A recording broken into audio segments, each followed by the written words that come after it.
Welcome into Tappy Vegas, brought to you by Better and Green. And last week, a lot of content creators took hits in the UFC Denver card. We were no exception. Vegas finally got a win on us. It'd been a while. They were getting desperate. So this week, we're going back to a card, going back to the Apex. And the UFC doesn't care about this card very much.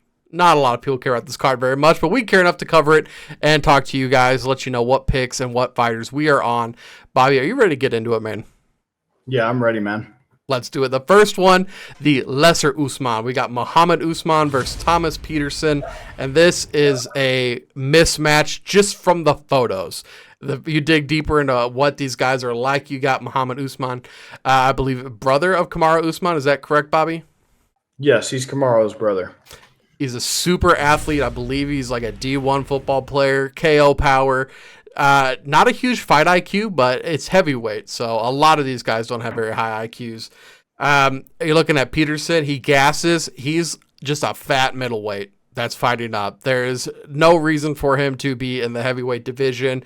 He's a wall hugger. I look to Usman. I can't believe these fights or these lines aren't bigger than they are. He's only a minus 130 favorite. I think Usman wins. I think he gets the knockout. I think he dominates this entire fight. Petersen, good luck to you. I don't really see any reality. Like if you go back to the Avengers and you got I don't watch a lot of superhero movies, but the guy who looks into the future and sees all the possible alternatives for them to beat Thanos, I don't think there's a single one where he beats Usman. What do you think, Bobby? Yeah, so I can't really disagree with you as far as who I think is going to win. Yes, I think it's Usman. Yes, I think it's going to be KO, TKO. But just to kind of extrapolate on that for a lot of people out there that might be kind of rolling their eyes and audibly sighing out there, look, I get it. I know Mohammed Usman is 100% not as good right now as Kamaru. No. I know it's heavyweight. I know he hasn't had a knockout in a good while. I know he's like a decision merchant, and he just lost by unanimous decision, and he is just as terrible as every other heavyweight fighter. I get it. Trust me. But this just feels like the perfect storm of Mohammed Usman finally just getting another knockout for the first time in a while. Like everybody is kind of turning the tide against Mohammed Usman, just, the typical everything that's wrong with the heavyweight fighters, male heavyweights in MMA right now in the UFC. I get it. But just for the memes, if for nothing else, Mohammed Usman KO. A few hours ago, they had that on DraftKings. I don't know why they don't. It's just back to only the money line with some fight props, which looking at the fight props, the only ones I'd be interested in, terrible odds. Mohammed Usman, total significant strikes landed. I would definitely be under 52.5 on that, but it's only at a minus 115. Even if you go over 52.5 on significant strikes, it's also minus 115, so no interest. 47.5 for Petersen, 115 and 115, both minus lines, minus 115 and minus 115 on that.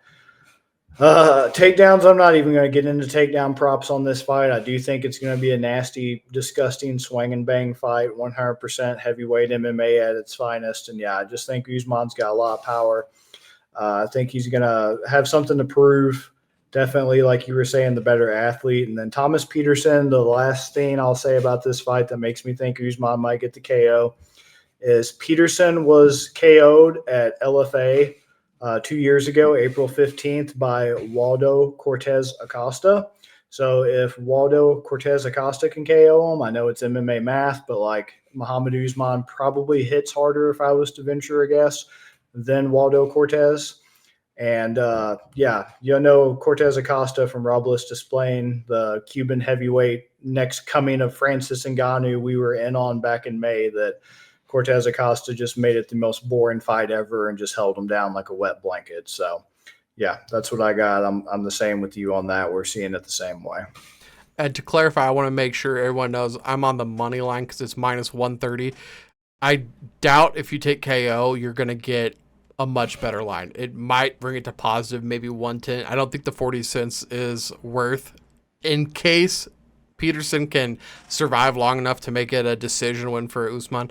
Are you with me on the money line at minus 130 since it's so close, or are you taking the KO? I'm taking the KO because I do remember when I saw it a few hours ago, it was actually pretty significant because Oh, everybody knows Mohammed Usman has not had a KO since. Let's go ahead and look it up right quick. So Mohammed Usman, his last KO in the UFC was Zach Pogwa August 2 years ago, August 2022. That was his last KO, and that is his only KO finish in the UFC. Other than that, he's had one, two, three other KO finishes on the regional scene, one in the UFC. So unless it changes, because like I said, DraftKings for whatever reason took down all those props. I don't see them. I did 2 hours ago. 2 hours ago, I want to say like plus 300. It was pretty significant wow. for Muhammad Usman by KO. So I will call. I'll say this to wrap it up before I get long winded. I'm going to look again. I want to see what it looks like. I'll make my official decision once I have the information. I am still on Usman. I just want to see that KO TKO line again. So for now, I just want to see the line again. And then I'll make an official decision before the graphic releases and put it on the record on Twitter. I like it, dude. I like it. And I'm going to go right with you. I didn't know that it was that high. If it is that high, I will be with you on the KO. So stay Yeah. tuned. Follow us on Twitter, Instagram, Facebook. That's where you're going to see this graphic. It's not on YouTube, so make sure you follow us there so you guys can get that information. We post those Saturday before the fights. All right. Now we're coming in trying to bomb the crap out of Vegas, get out of there with as much money as we can. We're talking Maverick Top Gun, but we're also talking Maverick Miranda. So Bobby, why don't you take this fight? So Miranda Maverick versus Diane Barbosa. This is actually a fight on this card I'm really excited for. I am a huge Miranda Maverick fan, so I'm trying not to let my analysis kind of color my predictions on this fight here. But Miranda Maverick is just amazing. She is exceptionally strong for the division. Very strong, very well built, very great timing on her double and single leg takedowns, just masterfully ducks under punches, snatches up the leg, runs the pipe, drops down her other competitors, just no resistance. It feels like they're just nothing. She just beautiful trip against the cage, little back leg takeout she did up against the cage. I forget who it was, but just wonderful grappling. She is predominantly a grappler. She does have power in her punches, but I'll be honest, her striking is not the most polished. It is kind of a little bit wild, a little bit erratic at times, and she definitely needs to polish up her boxing. But she's good in that she will throw punches like a combination punch and then end with a leg kick. So that's really good. I like that. She'll do like a body kick, a low kick, that type of thing. She'll switch it up. So it's nice. I just want her to clean up the form and the technique a little bit because the power you can definitely see is there, especially in this female division. So if she cleans up the technique, she'll be just a great overall, fighter in the division. Grappling's already there. Like I said, not very many competitors in this division can really hang with her in the grappling department. She is just so strong, such good timing, such good pressure, just great guard passing, just pretty much the whole thing. And I just think she's going to be a problem. She's really only lost to the elites of the division. Jasmine Jusdevicius, we just saw what she did, I believe it was last weekend against Fatima Klein on short notice. That was another great women's MMA fight, Jasmine and Fatima Klein. Very back and forth fight. Best fight that this division has to offer right there, a showcase of it. Aaron Blanchfield, no shame in losing to Aaron Blanchfield. Macy Barber, it was a robbery. She should not have lost a split decision to Macy Barber. I remember that fight. I watched it live. Absolute robbery. Absolute robbery. So I'm Macy's not good even too. right. But I'm just not even looking at that because, yeah. Jillian Robertson, that is one of the things that made me when she just dominated Jillian. Jillian is a very underrated grappler, very good at submission grappling, very good at choking out other competitors in this division. Elite BJJ, just really good submissions. I can't say enough about Jillian Robertson's grappling for this female division. It is just beautiful to watch. She even choked out Rose Namajunas at, I believe it was a Polaris tournament. Anyway, what I'm getting at with that is my concern with Barbosa and the limited amount of information I was able to scout on her is it also looks like Barbosa is very confident in her grappling. I saw a lot of the good timing on ducking under punches and snatching up singles and doubles from Barbosa, like I did Maverick type thing. And I believe that Barbosa even wins the majority of her matches by submission. I'm going to have to look that up. But I think you're right. yeah, so I'm kind of a little bit concerned because how I see this fight playing out. Yeah, rear naked choke, armbar on the regional scene, armbar on the Contender Series to get her contract. So we're still waiting to see if that grappling prowess kind of translates to the professional, UFC organization. This would be a great test of it because this is my dilemma with the fight. This is the crux of my analysis here. So when you have two competitors who are really confident in their grappling, it's either going to result most commonly, in my mind, in one of two things. It's either going to be a great back and forth grappling match, kind of like was it Patty Pimblett and Jordan Levitt, I believe it was. That one, I think. It's either going to be something exciting like that or like Armin Sarukian versus Mateus Gamrot, or it's going to be, all right, they're both so scared of each other's grappling that it's just going to be either a really boring striking match where they just kind of dance around at each other and try to point fight each other. Oh, Chase Hooper and Jordan Levitt, excuse me. That's who I was thinking of with a nice grappling match. And Saruki and Gamrot, obviously. So are they going to dance around each other and pitter-patter, point, fight, strike? Are they going to make it a beautiful grappling transition? Like, okay, they meet a stalemate like Saruki and Gamrot, so then they're forced to strike, and it's still an entertaining striking match? Or is Miranda Maverick, despite the lack of polish and technique, going to be able to use that power that she has to be able to get a knockout for the first time in a while? So that's kind of my dilemma with this fight when it comes to picking a method, because I'm riding with Miranda Maverick, but I really would like to have a different type of method or prop of some sort to be able to take the sting off of how heavy of a favorite Miranda Maverick is currently, because right now she's sitting at a minus 225 to Barbosa's plus 185. And I'm looking at some methods here, and Maverick by sub is at plus 450. So that's pretty tantalizing. Maverick by KO TKO is a plus 1,000. Decision's always obviously out there. A lot of people seem to think it's going to go to decision because that's a minus 110 right now. So that's how everybody sees it, as Maverick and Maverick by decision. But this is a card that you got to try to take advantage of some things. And at least what I'm feeling in my plums and my gut is that this might be a card that's kind of worth taking advantage of on some of these odds here. And yeah, she got TKO. Miranda Maverick did last time, October 2020. So it's been 4 years in the UFC. Like I said, predominantly subs, but I think I got something cooking in the works. So for now, I'm going to go with my official one. I think they're going to grapple. Barbosa, definitely, like I said, don't get me wrong. From what I've seen, she's good as well. But I just don't think she's met anybody on Maverick's level when it comes to the grappling.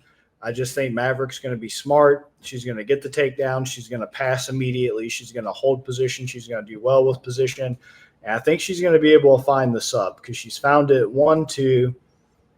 she's found it 2 times in the UFC, but still to find it 2 times in the UFC, that grappling oftentimes doesn't translate to the high levels. And against Priscilla Cachoeira, against Sabina Mazo, TKO doctor stoppage against Liana Jojoa, I just feel like it's going to be there. And where I was getting at with the Julian Robertson thing is I don't think Barbosa is going to be at the level of Julian Robertson. And once again, I try not to do MMA math, and it's hard, but Julian Robertson wasn't able to sub from guard, and she has a very good guard, very good off of her back, is one of those grapplers that can find the sub even from a disadvantageous position. I don't think Barbosa is going to be able to hold a candle to that. And, yeah, I'm going to go with my official one. I'm going to say Maverick by sub. I think she just slices through Barbosa. Barbosa is just not prepared for her. She's not prepared for the edge that Maverick brings. I believe Maverick's a little bit younger, a little bit hungrier, only has lost to the elite of the division, is ready to prove herself, ready to take that next step. It's wide open. So Maverick by sub at plus 450. I'm going to go with it. I'm going to lob that out there. What do you got? I like it. I'm going to try to keep this one quick because you did a perfect breakdown, so I'm always looking for the edge. And one of the first things they teach you in Little League wrestling, and I've coached many Little League wrestling camps, is stance. And well, the biggest problem is that kids just stand straight up, and you say you gotta crouch down, you gotta bend the knees, don't just bend over at the hips. It's not prison position.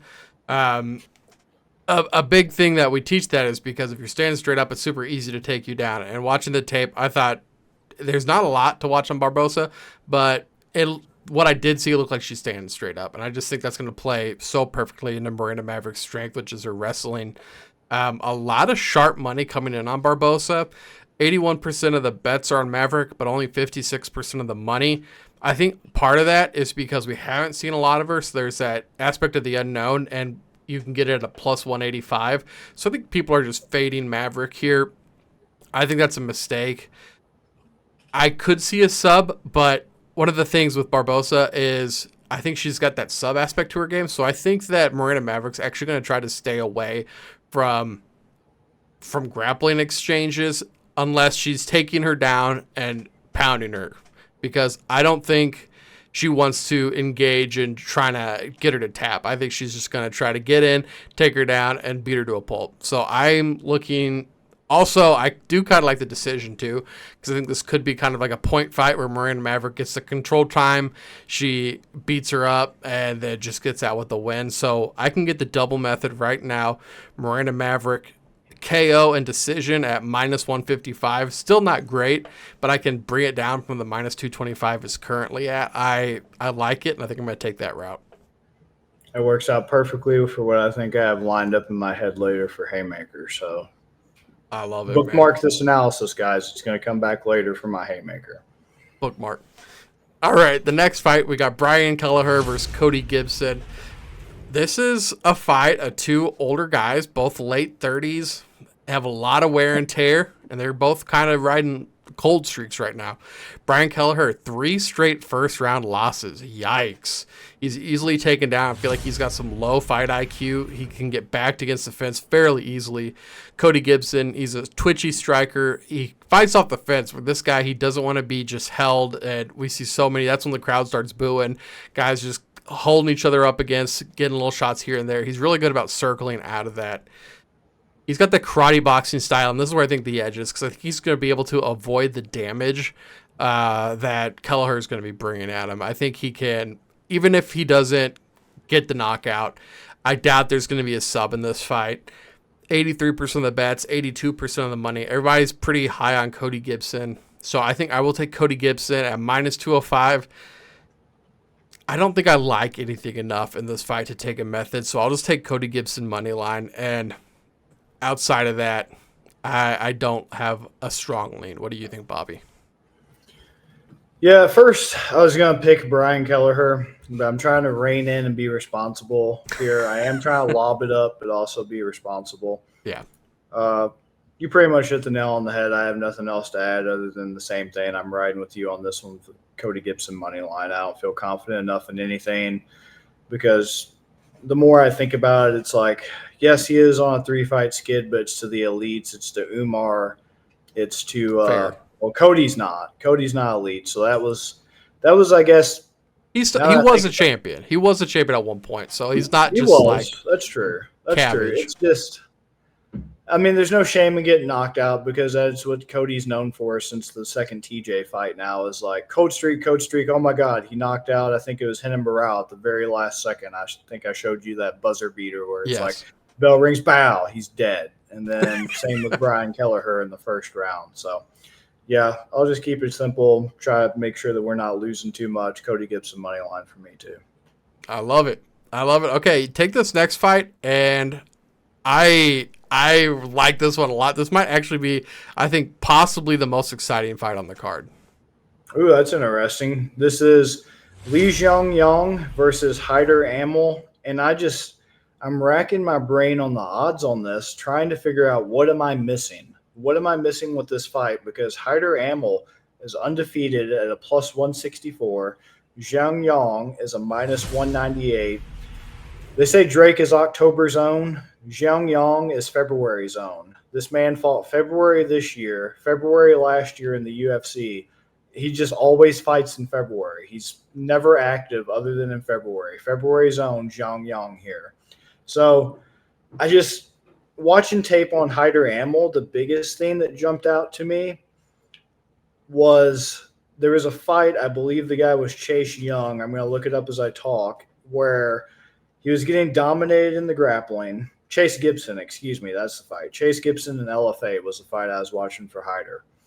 He was dominated in the grappling. Chase had back mount on him for an extensive period of time.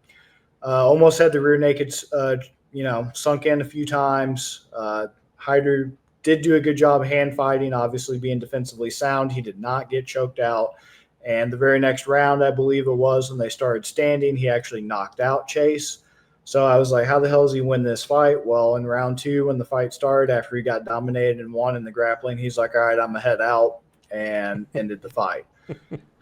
Other than that, he got a standing TKO on Garcia up against the fence. That was very impressive February of this year. So this is a battle of February fighters. They both last fought in February, actually on the very same card. So nice. Who's going to be February's choice here? I don't know. But, yeah, first fight in the UFC, standing TKO, very impressive debut for Hyder. Was supposed to fight Melsik Baghdarian. That fell out.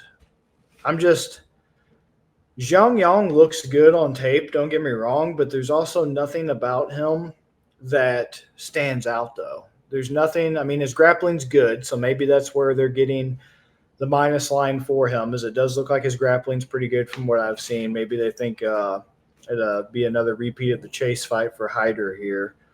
But I feel like it should be closer to a pick'em. So this is kind of the head scratcher part for me here, because I don't know. I don't put a whole lot of stock like some people in an undefeated record. It's great if you have it. I think it's nice to see. It's impressive and everything, but I'm not like going to hate you or stop following you because you've taken some losses. I actually like to see some losses to see how you handle it, how you rebound. Jeong only has one loss by decision, so he was able to rebound. Road FC, where he's predominantly fought, I hear good things about that as being a very good Korean MMA promotion if you're a Korean fighter trying to make a name for yourself. So punch, armbar, right hook wins, punches win, doctor stoppage win. Pretty impressive finishes he's got there. Now that I think about it, maybe I'm going to change it. Maybe I'm going to go with Jeong here instead of Hyder. Let me see what props we're working with here to kind of take the edge off. So you're getting some good props with Jeong here. KO TKO, you're looking at plus 180 by sub plus 600. That's very tantalizing, considering my biggest Achilles heel I've seen for Hyder Amil is just you can have your way with him in grappling. Like, he's got good defense because, like I said, he was in very, very bad positions with that back mount and that body triangle against Chase, but he was able to survive. So do you think he's going to be able in the UFC to just head out against Jeong? I'm actually going to say no, and I've talked myself out of Hyder. I was originally going to go with him, so now I'm going to go with Jeong and to take the edge off. I'm going to go by sub at plus 600 because that's very, very tantalizing. It's just staring at me right now. I don't hate decision at plus 225. KO TKO is very tantalizing as well, but I really like that sub. What are you thinking? I'm happy you changed, and you said a lot of the things I was thinking. The one thing that really stood out to me, Hyder cannot get off bottom. And we saw, I forget who it was, but it was just a fight here recently, and he was just taken down and just rode out, I think, all 3 rounds. And he just couldn't do anything. You know what? It might have been the Ultimate Fighter that had happened. Something recently that we were watching. For Hyder? No, for Hyder can't get up. But this was a fight for somebody completely different. And I think this fight can go very similar to how that one was. Like you said, Jeong, he does have some pretty decent takedowns. I think that he has really good movement in the cage, both standing and with his takedowns. So I think that's going to be the factor here. And then once he takes him down, is he going to be just ride him out and win by a decision? Is he just going to pound him out, win by knockout, or is he going to sub him? So I don't really hate any of those taking sub. I don't completely disagree. I'm probably just going to take the money line just because I think it could go any direction. But Hyder, 9-0, while impressive, he's older, doesn't have the reach advantage, and he can't get up. He can't get up from bottom. If he proves me wrong, he proves me wrong. But what I did see from him, that guy, once he goes down, he's down. And that is a huge concern for me. Yeah, and I feel like grappling, to finish this up, I don't know. It depends on who you ask and all that, but in my humble opinion, sometimes the grappling is harder to improve than the striking. Striking feels, at least for me, more natural. I feel more in tune with striking. It just kind of resonates with my head. And don't get me wrong, grappling does too, but like I just think overall grappling is kind of harder to improve in a short amount of time compared to your striking. But yeah, that's very tantalizing. So I'm going to go with that. I like that quite a bit. I couldn't agree more, man. And I think it lends some credence to, we've seen a lot of wrestlers transition to MMA and have a lot more success than boxers at transition. Because if you're a wrestler, I feel like you said, you can learn the striking, the combinations and stuff. These boxers that come in and don't have the grappling, the submission game, the takedown game, they're so one-dimensional. They come in and they just get abused. Right, exactly. Next fight, we've got Cody Durden versus Bruno Silva. And the most difficult thing about making this video was the fact there are two Bruno Silvas, and this guy's the one that's not as good. If you look up Bruno Silva UFC, you are going to get somebody else than the guy that's currently on your screen. Cody Durden, he has a wrestling experience, pretty accurate striker from the tapes that I was watching. I think he's faced better competition. 53% of the bets, 49% of the money. So this is actually a very close fight. But Bruno Silva, he keeps his hands up. So I don't think he's going to get knocked out. But he blitzes in and out. He's got the karate boxing style, which is good. But against Cody Durden, I mean, if you blitz in and he can catch a leg and take you down, that's going to be really bad news for Bruno Silva. He's a stand-up striker. I'm going to take Cody Durden here. It's almost a pick. I'm at minus 115. So I'm just going to take Cody Durden money line. And I don't have a strong lean in this fight either direction. But I feel like we were just talking about, he has more aspects to his game. So I'm going to go with him. What do you think? Yeah, I think I was confused by the better Bruno Silva. So I'm definitely going to ride with you on this one then. I think I got the better guy that I was looking up. I was a little confused. Yeah, this is another fight on this card that the fights I feel strongly about on this card, I feel very strongly about, and the fights that I don't, I feel very strongly against. So yeah, I got really nothing to add. I'm on the exact same train as you on that. So if you look up Bruno Silva, I'll put it up on the screen. You're going to see this guy. That's not the right guy. So that's the first one. Bruno Silva, UFC. Normally, if you just type a name in UFC, you're going to get the person. The fact that he's not the first thing to pop up is kind of hilarious, and I can't pick you. I'm sorry. Yeah. All right. We're going to hop now to the fight of the night, the main event. Bobby, take it away. Amanda Lemos versus Virna Jandiroba. Watching tape on this, I was like, where the hell have I been living under a rock to where I just really wasn't paying attention to Amanda Lemos? Because I'm going to find this guy's name because good work deserves good quality shout outs. And I used a lot of his tape for analysis here. But Amanda Lemos was just insane. Like, very strong, very powerful for the division. This is 115-pound straw weight. She always just looks so much more powerful, kind of like Miranda Maverick, so much stronger, the power that she has in every strike. And she doesn't just headhunt. She does good tie clinch and then knees to the body. Beautiful front kicks that she almost knocked out Angela Hill with. Think Michael Chandler versus Tony Ferguson front kick knockout.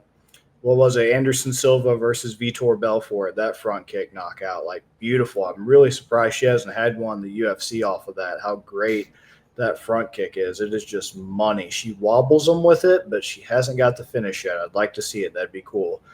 And, yeah, front kicks, round kicks to the body, combinations, actually decent combinations. Pretty crisp, not the best I've ever seen, but damn sure not the worst either. Just really smooth. Grappling looks good. Kind of like, once again, Miranda Maverick takes the girls down. They just can't get up. She just smothers them, passes through guard. Ground and pound is usually where she likes to be. She will take a sub if it's there. So, yeah, Amanda Lemos, I was really impressed by her tape.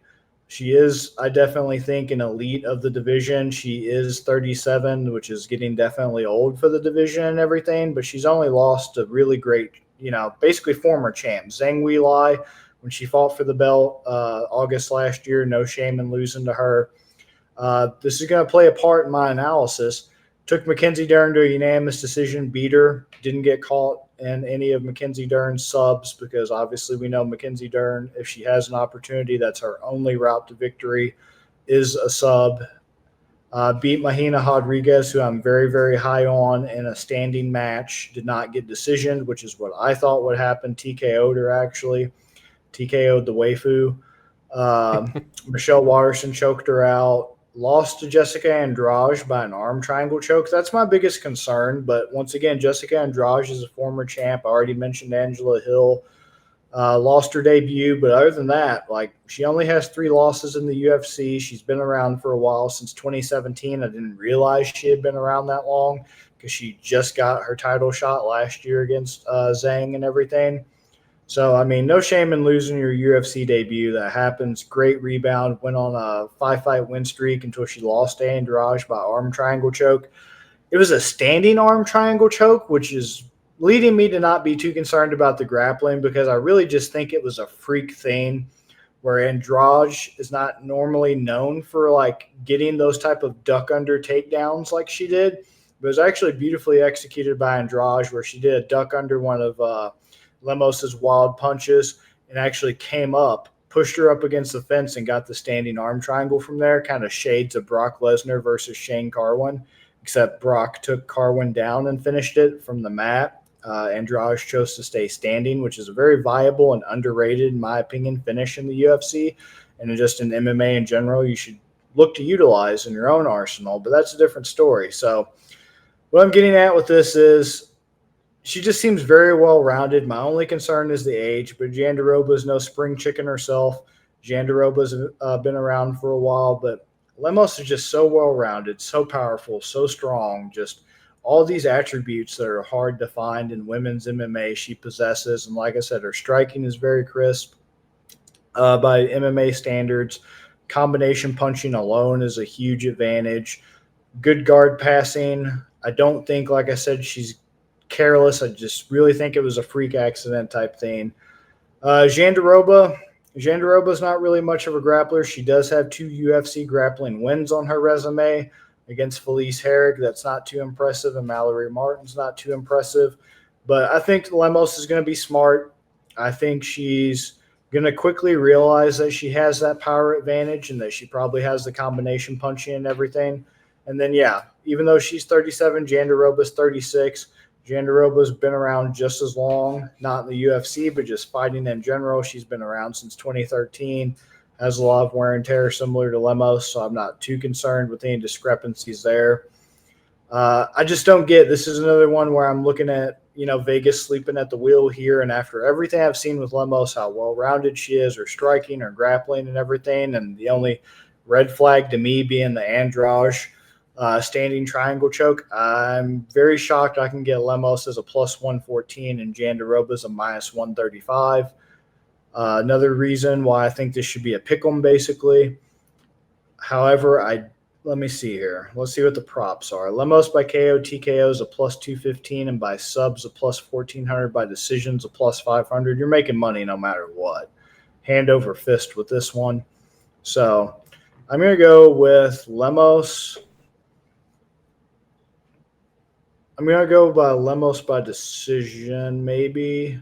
Let me see what you have to say first to see if I can be swayed a different way, to see if there's a way we can really cash out on this one. What do you think? Well, unfortunately, you were the one that swayed me, sir.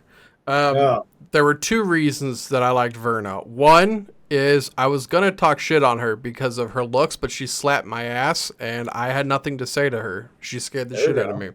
And then the second is she's getting 49% of the bets, 26% of the money. So I feel like this was going to be a big Vegas win if Virna does win, because they do not want to pay out 74% at plus money. But the way you were talking, I feel like Lemos, neither one of them super impressed me. I don't think either one of them are going to be champion, but I don't think there's a huge difference in either of them. So Lemos, sure.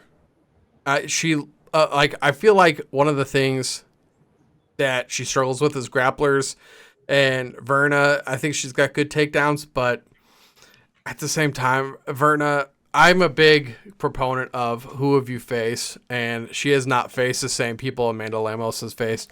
And so if Lemos has done that well with who she has faced, and you're getting her at plus money, Bobby, I think you turned me. I think I'm going to have to take Lemos. I'm just going to take her at the money line because it's women's MMA, and I have no freaking clue. If you go money line, if I went... I can give you a double method. What two are you thinking? What if I go KO sub? KO sub plus 185. What if I go... Let me check something right quick. Okay. What about KO decision? KO decision plus 120. The best you can get on the double methods is a sub decision at plus 330. I just don't feel confident enough with you saying Jandiroba is more of a grappler, because she's got 2 choke finishes and she's got 3 TKO finishes, so not a huge discrepancy there. And see, Jandiroba has like 20 wins, but I think like 17 of them are sub wins, something like a crazy high number. So it goes back to Maverick versus Barbosa. Are they going to be scared to grapple each other? Right. Are they going to keep standing? Is one of them going to be a little bit too zealous in their grappling and get caught? In that case, then I'll do that KO decision. You said I had the best odds, right? Sub decision at best odds. Sub decision. KO decision is plus 120. You only get an extra 6 points. Yeah, I'm just going to stick with money line. It's too unpredictable. All right, Bobby, what are you thinking for the haymaker, man? All right, so what did I say I was going to do for Miranda Maverick with my initial pick or whatever? I believe I think you took sub, and then I took like the KO decision double method. Oh, KO decision double. Yeah. Okay. I'm going to go for my haymaker, another strategic move here. That way I'm covering all bases. KO TKO at plus 1,000. Ooh! Yep. The reasons like when I said bookmark for what you were talking about with what if she ground and pounds? What if she ground and pounds, or what if it denigrates into what I was talking about earlier with like they're just standing and banging, and that power that Maverick has overwhelms her, and she gets her first KO TKO finish since that Luana whatever little Georgian, Belgian, whatever she calls herself, wolf girl fight. If she comes through, might have to start sliding in, trying to get an interview or something. I don't know. We might have to. That would be kind of dope. I would not be opposed to that. We also gotta get Kat on this podcast too. So we might be having a third guest joining us here at some point, guys. We definitely do need to get Kat on here for sure for an episode or 2 or 3 or 500 for sure. He definitely needs to make some guest appearances, especially when the cards are not as depressing as they are right now. I was gonna say, let's get him for a good card. Right. He doesn't need to come for this shit. Let's not waste his time sifting through trying to find the little nuggets. Yeah, guys, that's gonna do it for this episode. Thank you guys for watching. We're doing a special. We don't cover boxing ever, but we're doing a special Jake Paul, Mike Perry fight. Mike Perry with the UFC ties. We're not going to give any secrets away, but make sure you guys check that out. It's going to be a short video, so make sure you guys hop over there on our YouTube page. Make sure you subscribe so you keep seeing our content. But thank you guys for watching. Bobby, last words before we get out of here? Just keep following along on Twitter. Been going off on Twitter. Keeps getting bigger and better. Follow us along. Draft guides releasing tonight at midnight. So make sure you get that. By the time this episode releases, draft guides available. Yes. More MMA content, more fantasy football content coming out from me. Trying to just plow through, get some more articles. I've been on a roll, like 3 articles in 2 weeks or something like that. They're good too. They're really good. They're high quality articles too, Bobby. Kudos to you, man. Thank you. I appreciate that. I got one about stomping the knee, a whole guide to why oblique kicks need to come back in MMA on the Better and Green blog. 3 fights in my series. Every so often I'll do another 3 fights. 3 fights to welcome you to the UFC's out right now. And then fantasy football, why I'm out on Xavier Worthy this year. And if you guys want to check all that out and get the draft guide, that's on bettergreen.com. That's better, BETTOR green.com. Thank you guys for watching. Please subscribe, and we'll see you guys in the next episode. Peace, guys. Peace.